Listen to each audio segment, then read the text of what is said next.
इस वीडियो में हम बात करेंगे कि पैरालैक्स क्या होता है और इसका करीबी सितारों के मुशाहिदे पे क्या असर पड़ता है। पैरालैक्स एक तरह से हमारी नज़र की हद में किसी मकाम की तब्दीली को कहते हैं।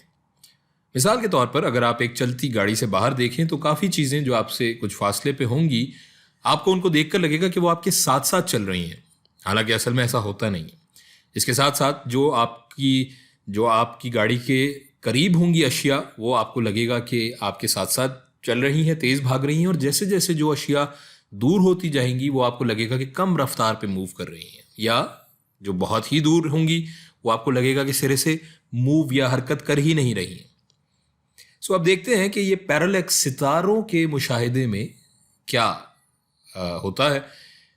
ये सूरज है और ये ज़मीन है। फ़र्ज़ करें कि हम निज़ाम शमसी के ऊपर से कहीं इन्हें देख रहे हैं, तो ज़मीन एक दायरे में इस समत में घूम रही होगी कुछ इस तरह, और जिस सितारे के बारे में हम बात करने जा रहे हैं वो फ़र्ज़ करें कि यहाँ मौजूद है।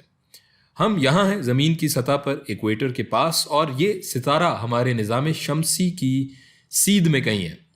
तो जैसे ही सूरज की पहली किरण फ़र्ज़ करें पड़ती है ज़मीन पर, तब मैं यहाँ जहाँ मैं मौजूद हूँ यहाँ से सीधा ऊपर की जानिब देख रहा हूँ, कुछ इस तरह जैसे मैंने ये लकीर बनाई। इसे ज़रा मैं एक जगह अलग से भी बना लेता हूँ। ये हमारा आसमान है और इस दायरे के यहाँ इस तरफ सूरज है, तो मैं यहाँ देख रहा हूँगा जहाँ मैंने ये नुक्ता बनाया। तो अब सवाल ये है कि इसके मुताबिक, इस शक्ल के मुताबिक, या इस टोपोलॉजी या इस जोग्राफिया के मुताबिक ये सितारा यहाँ कहाँ होगा।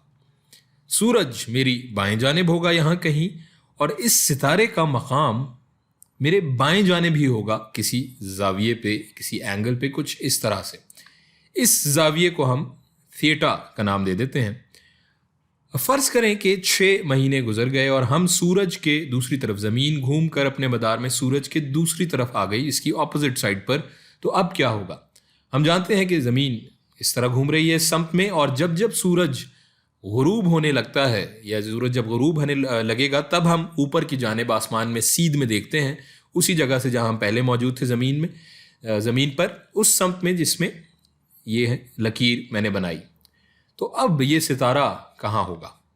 इसका जवाब है कि अब ये सितारा हमारे नुक्ता नज़र से हमारी दाएं जानिब होगा, इसी जाविये थीटा पर। तो ये क्या हुआ, ये सितारे का जो मकाम तब्दील हुआ, ये क्यों और कैसे हुआ। हम तो एक ही समत में रहे हैं शुरू से ही, ऊपर की जानिब आसमान में, तो सितारे का मकाम कैसे बदल गया। फ़र्ज़ करें कि पहले जब हमने देखा तो गर्मियाँ थीं और बाद में सर्दियाँ, तो पहले सितारा बाएं जानिब था और अब दाएं जानिब है। और ऐसा तकरीबन हर सितारे के साथ होता है, या हर सैयारे के साथ होता है, कि एक साल में उसके 2 मकाम होते हैं, और दोनों के जाविये भी इन दोनों मकामात पर एक ही होंगे, और इनकी लंबाई का फासला भी एक ही जितना होगा। अगली वीडियो में हम देखेंगे कि अगर हमें इन जावियों का पता चल जाता है कि ये कितने हैं, और इनकी वैल्यूज़ या इनकी अक़दार निकल आती हैं, तो इसे हम कैसे इस्तेमाल कर सकते हैं सितारों के फासलों का पता लगाने के लिए।